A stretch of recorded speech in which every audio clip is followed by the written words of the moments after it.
Today we are discussing the deeper nuances, implications and ramifications of the Switzerland organized Peace Conference or the Peace Summit on Ukraine with India's former permanent representative to the UN and distinguished fellow with BIF, Ambassador Asoke Mukerji. Ambassador, great to see you again. Good to see you, Amitabh. Lots to talk about. I mean, if you just look at the official website of the conference, the encouraging people who tweeted to use hashtags like hashtag UA Summit or hashtag peace at path to peace. At the end of the day, even though they recognize that this is the process, was it really a path to peace?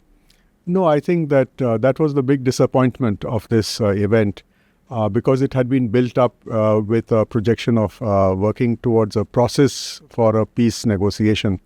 But ultimately it turned out to not identify any path to peace.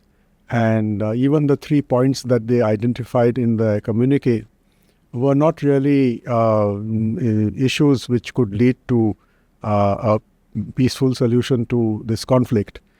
And it's a pity because the role of the host country, Switzerland, which organized this conference, had led to great expectations because Switzerland has traditionally been a country which is neutral and therefore has flexibility to play a role of a venue for negotiations. And we've seen that with the Syria peace talks most recently. Switzerland is home and the headquarters of the International Committee of the Red Cross, which is another very highly regarded non-governmental organization mediating in conflicts and trying to bring about resolutions. And this year and last year, Switzerland for the first time is an elected member of the UN Security Council. And since the UN Security Council is the only international body mandated by international law, the UN Charter, for peace and security, for maintaining peace and security, I think there were many expectations that this conference would have been organized with focus on the way ahead to a peaceful solution.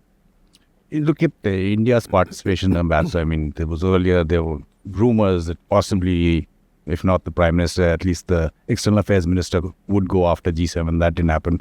Foreign Secretary wasn't there. Curiously, as many people have pointed out, in the first document that was released of invitees, Secretary West was, put down as a minister. That may have changed later. But India's participation, your comments on how we...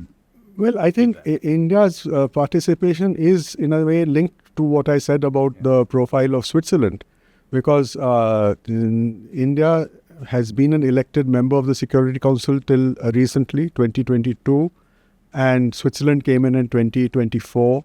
So there's an expectation that as an elected member, the kind of activities that India also pursued during its term in the Security Council of trying to bridge differences, to make sure differences don't become disputes, to try and address issues on the agenda within the framework of the UN Charter and the UN Security Council resolutions.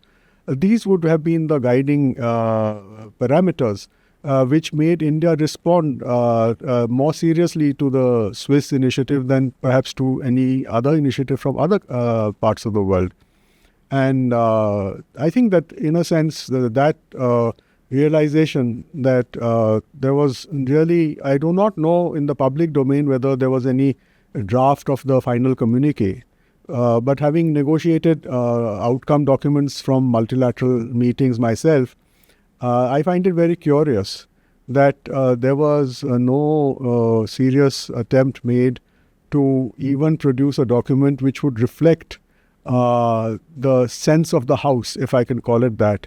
Could have been a chair's summary. We did that in the G20, I remember, when there were differences. But here there was a communiqué which was pushed as a unanimous document. And I think that it was primarily for that reason that India decided to dissociate itself from the communiqué.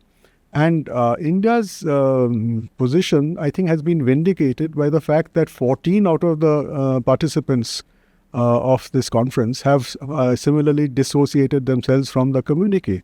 So, in a sense, it became counterproductive having issued a communiqué. It would have been much better, in my view, if the chair had issued a broad framework and containing the guidelines or signposts of the path to peace.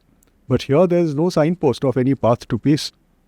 But the way India handled it, I mean, the questions some raised whether we should have even attended, or if we've decided to participate and decided at this level, then could we have not gone, say, the Brazil way, like as an observer, so that you wouldn't have to issue a statement like you had to do? I think that is a valid point. I do not know how the decisions on participation were taken, because you remember that this conference was prepared very intensively during the election season in India. So I do not know how this was decided upon.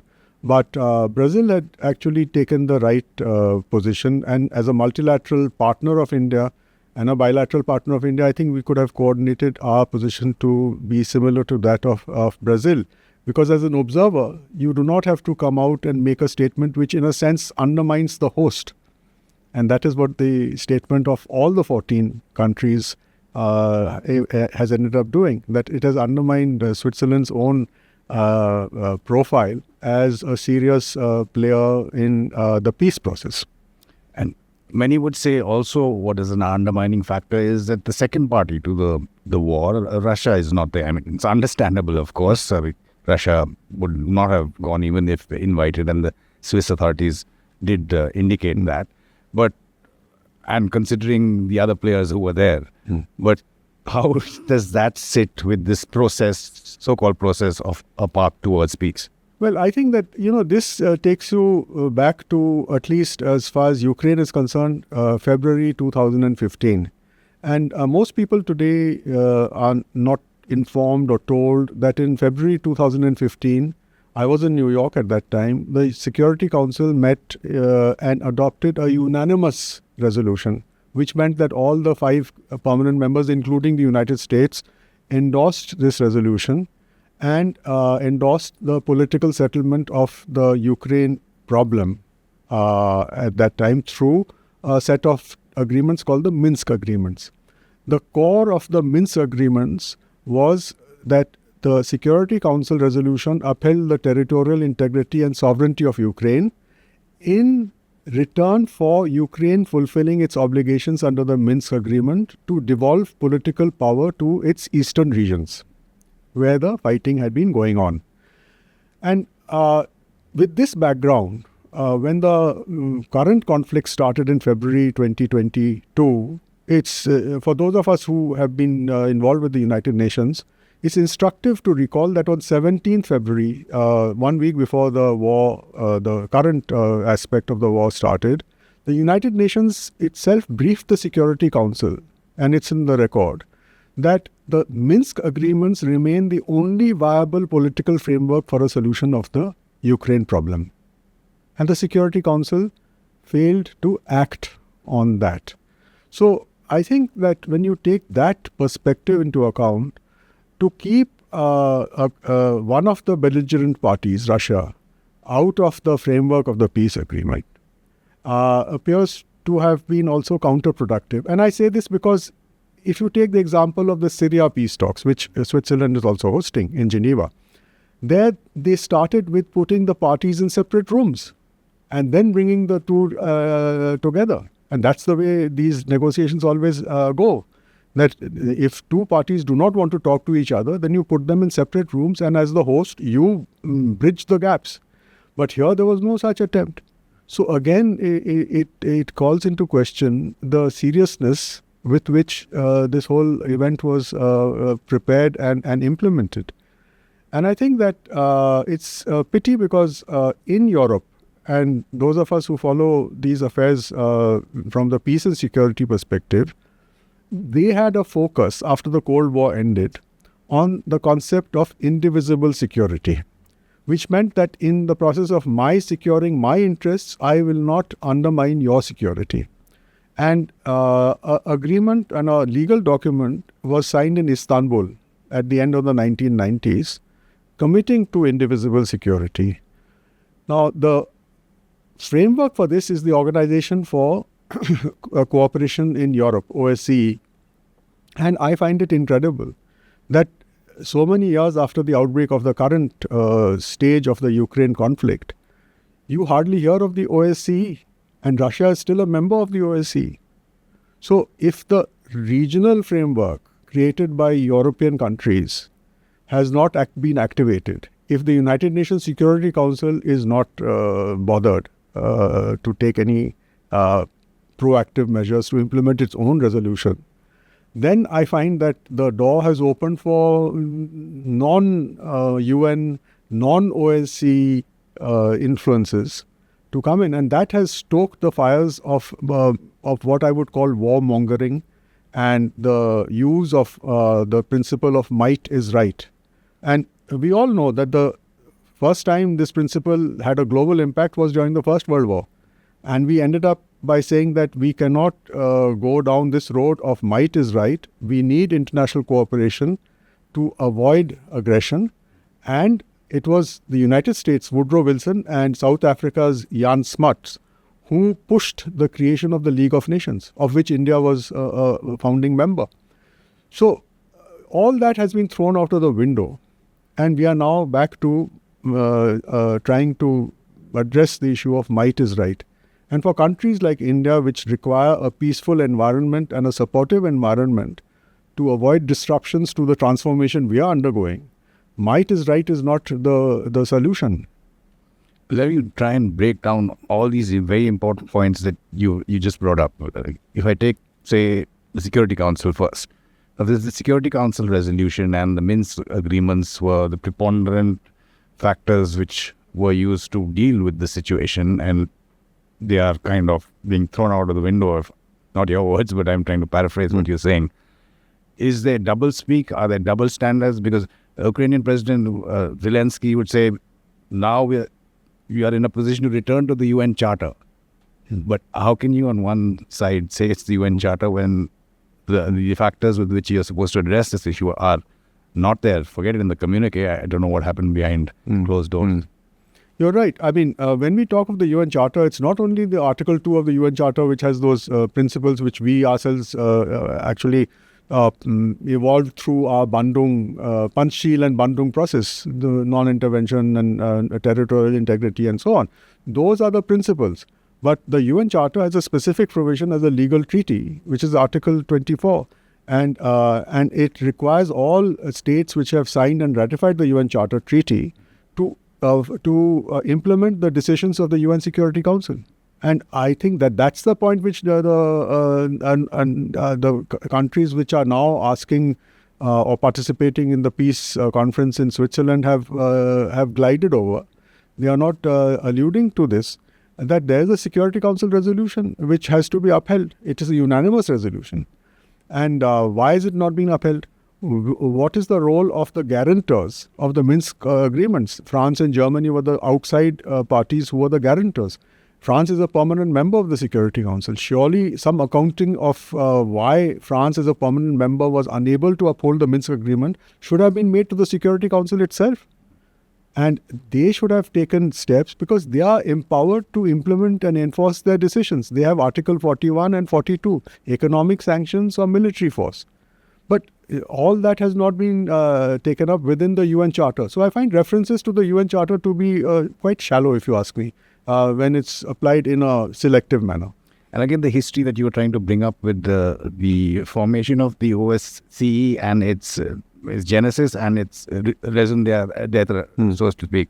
Why has that been, and who is pushing that to the background? That again is very strange for a person like me, because the creation of the OSCE is linked to the signing of the Helsinki Final Act in 1975.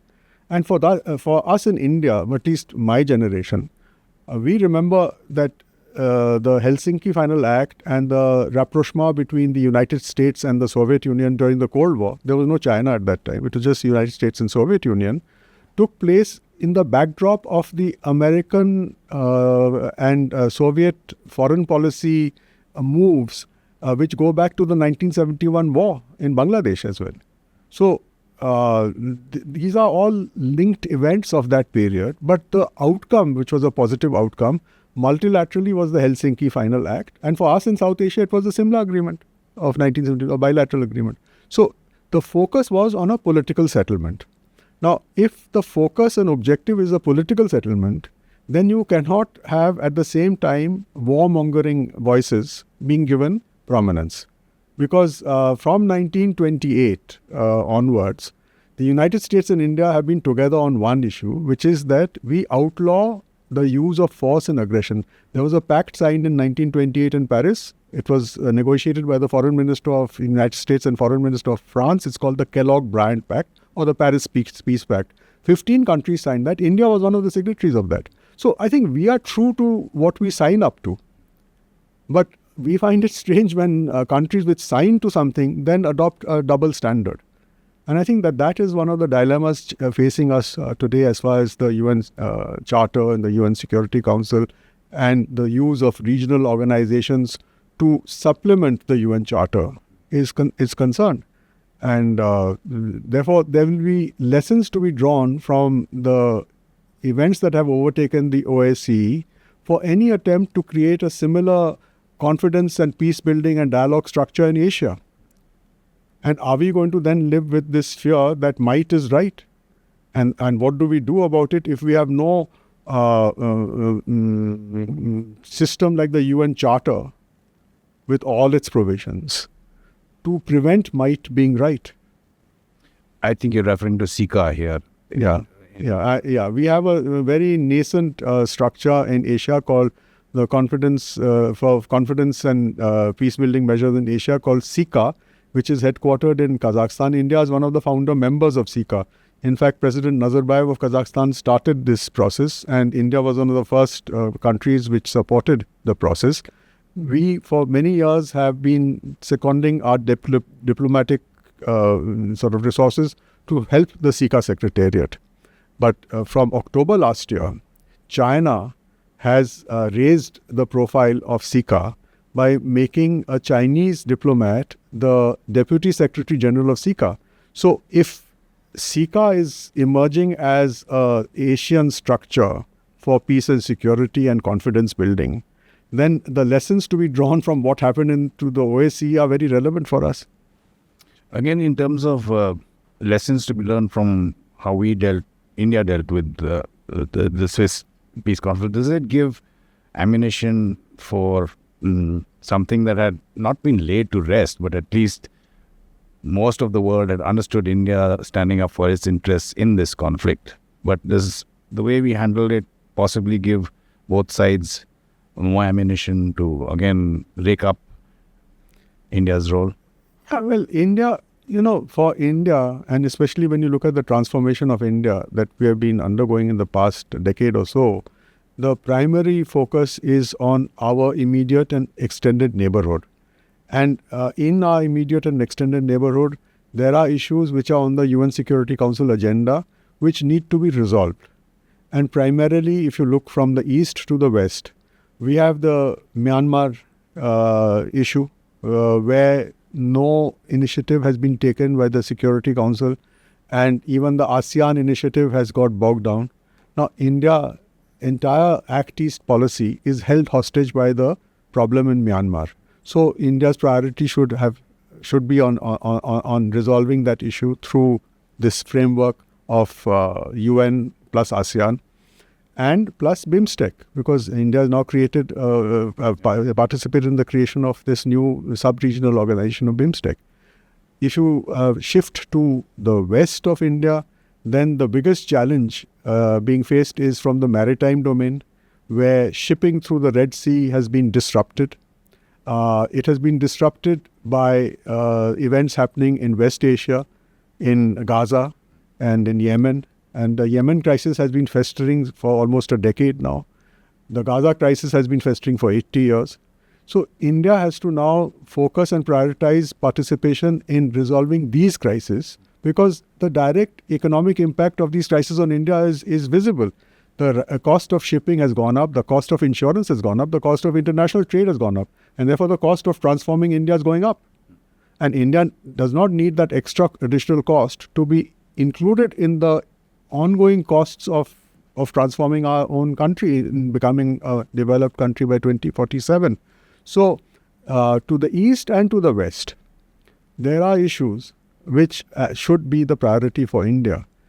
The Ukraine issue was frankly not a priority for India because A, it was already in the UN Security Council resolution. B, there's a regional European structure to deal with it, and we assumed that it would be dealt with through dialogue, diplomacy, through the OSCE. Did not happen. And C, the whole approach of negotiating a settlement seems to have been thrown out of the window. And I say this because while many are aware of the build-up to this conflict and who did what to whom and etc., most people do not acknowledge or do not know that there were two documents which were produced in December 2021 and handed over to the other side, produced by Russia and given to the United States and to NATO, proposing a negotiation for resolving issues of peace and security in the European framework. And on the 26th of January 2022, both these documents were rejected with a one-line rejection. Now, if you are seriously interested in negotiating peace, you would engage in negotiations until you come up with the end result, which can be a compromise, always is a compromise. No party will be happy with what they get, but there is a via media, and that is the process of negotiation itself. But this entire approach has been thrown out, and I think that has implications for us in Asia as well, because how do we negotiate differences? And we need to do that not only because of the principle of finding a peaceful settlement of any disputes, but also the costs. The costs are increasing day by day of not having a framework for negotiation and therefore preparing for confrontation and probably armed confrontation. And those costs are extremely high, and the impact of that armed confrontation is very unpredictable because probably some feel that this is an empty threat, this threat of nuclear weapons. But, you just need to talk to the survivors and the descendants of the survivors of Nagasaki and Hiroshima. They come every year to New York to ring the peace bell at the United Nations. I've talked to them. And no one who has seen them and seen what they have gone through will willingly want to expose any part of the world to a nuclear explosion. That has got an impact which transcends boundaries. It will not be limited to a few people. And unfortunately, the impact will be felt by the poorest and the most common of people. If you see Nagasaki and Hiroshima, that is what we know. So I think that countries which have forgotten the lessons of Nagasaki and Hiroshima and want to repeat this and think that today we are equipped in a certain sense to deal with nuclear conflict are living in a fool's paradise. And learning from lessons, you've written about it, Ambassador, in terms of a similar kind of conference. I mean, nothing is exactly the same or mirrored, but you referred to the Bonn conference in 2001 when India participated. It was again international-led or US-led. And what happened then 21 odd years later?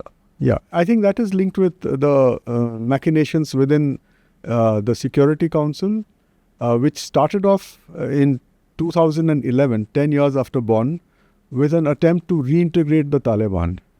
And I think that most countries in the international community were not aware of the implications of what that would mean. And they thought this would not happen overnight. And I think everybody was reassured in 2020 March by the Security Council resolution, which said that the withdrawal of NATO troops from Afghanistan will be together with a political inclusive government in Afghanistan. But when the NATO withdrew without the political inclusive government in Afghanistan, I think the impact on India was direct, and it was a strategic and economic impact. The strategic impact was that we lost all our assets in Afghanistan, which we had built up over 20 years, overnight. We had to close all the 4 consulates. We had to minimize the functioning of our embassy. And we had no access to any of the 34 provinces of Afghanistan anymore. The economic impact was even more, because by that time we had spent almost $4 billion in development assistance to Afghanistan in all the 34 provinces and in all sections, including the work done by NGO in India called Seva in empowering and employing Afghan women to stand up on their feet, become part of the socio-economic development of Afghanistan. So when all that happened and in a sense erased the Bonn conference and the promises made in the Bonn conference, I think that is a lesson for us to draw when we look at this Swiss conference, because we don't want to go down the same garden path. And I think that eventually dissociating ourselves from the communiqué was the right thing to have done. And again, if you want to talk about the joint communiqué, which we disassociated ourselves along with at least more than 12 countries there, the 3 points there, and the nuclear you've already talked about, but when it comes to whether it's in their self-interest, I mean the parties, or whether there's doublespeak in terms of when you're talking about the weaponization of food security. There are so many elements in that which are again not touched upon or discarded completely. Yes, I think that in the 3 points of the communiqué which are specific, I again find it strange to find an omission of the role of, for example, the International Atomic Energy Agency and the briefing they have given to the Security Council on the latest situation around this Zaporizhzhia nuclear power plant, where the drone attacks that are now the current source of concern are not attributable. Where are these drones coming from and who is operating these drones is not attributable according to the IAEA. So therefore, in the Security Council, the discussion was that this would have to be further investigated. So that is not reflected in the communiqué. Food security, there are 2 elements here. One is that Ukraine's food exports have not actually gone down as drastically as many people had thought. The fact is that a lot of the food exports of Ukraine have actually gone to the European Union. And therefore, it's a bit like the Russian oil to India going to Europe. The same syndrome is at work, and this needed to be actually dealt with in the communiqué more clearly. The larger impact of the food security and the weaponization of what they call food is the weaponization of all the economic interlinkages that are part of the globalized world we live in, and that has actually helped India to transform itself since 1992. And the primary focus, if you see the documents in the General Assembly of the United Nations till December last year, has been on a rejection of unilateral economic sanctions. The vast majority of countries in the United Nations have voted against the legality of unilateral economic measures. So this is something that is that is there. And the third element on the prisoners of war again misses the role of the ICRC, which is a Swiss-based organization. So I think in all 3 there's a willful ignoring of the institutions which have the mandate to deal with these 3 issues. So, Master, if you want to just recap your thoughts on the lessons not just learned from this particular conference, but the situation in the world and from history and your vast expertise on that, for the implications, the stakes for India. Well, the stakes for India, I think, are with regard to a regional issue, which for different reasons which we have discussed have not been addressed and resolved through regional cooperation. The second is that the structure which exists, the only structure that exists to deal with it on an international framework, which is the UN Security Council, is not being functional, has been, I would say again, deadlocked, and primarily because of the way decisions are taken by the Security Council, which India has spoken of at the highest level many times. So the reform of the Security Council cannot be put off for much longer, because the figures given by the UN itself of the human element of the destruction and devastation caused by conflicts has increased. In 2015, which we now take as the golden year of multilateralism, when we did the Paris Agreement, the sustainable goals and so on, the number of people affected and impacted by this devastation was 60 million. And today, the UN reports that number is almost 400 million. So it's gone up incrementally and tremendously. And in addition to that, we have had the pandemic, which has upset everybody's lives and plans. So the Security Council reform cannot be treated as an academic issue left to negotiators in New York. I think the Security Council reform has to be brought into a general conference of the United Nations, which is provided for in the Charter, Article 109.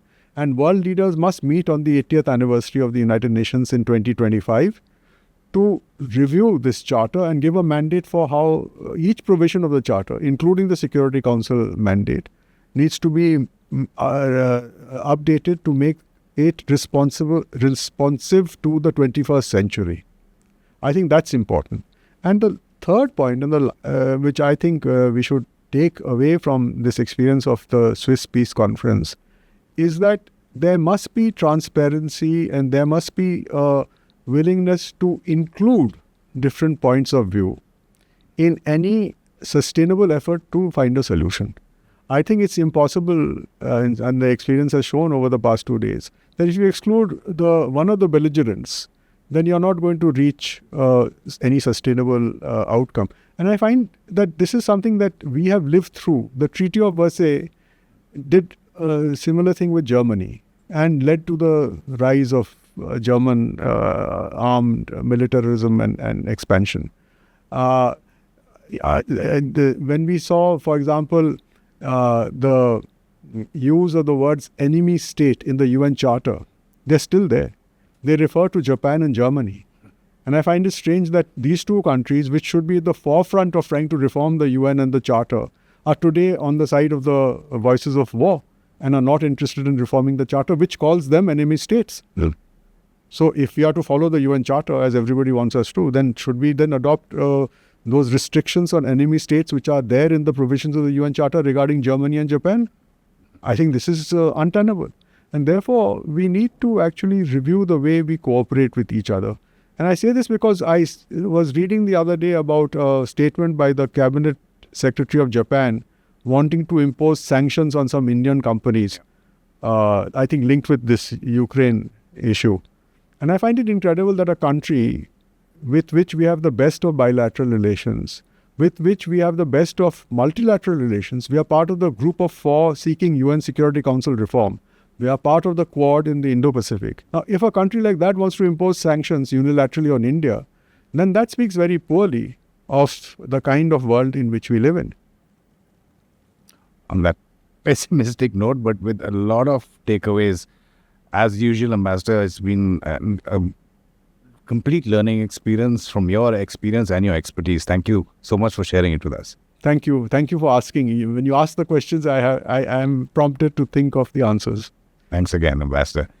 And for all our viewers, do send us feedback for this particular interview and any suggestions you have for topics and experts that you would like to hear. You can follow all our social media handles for the latest articles that we put up on our website or interviews like this with the Ambassador Asoke Mukerji on our YouTube channel.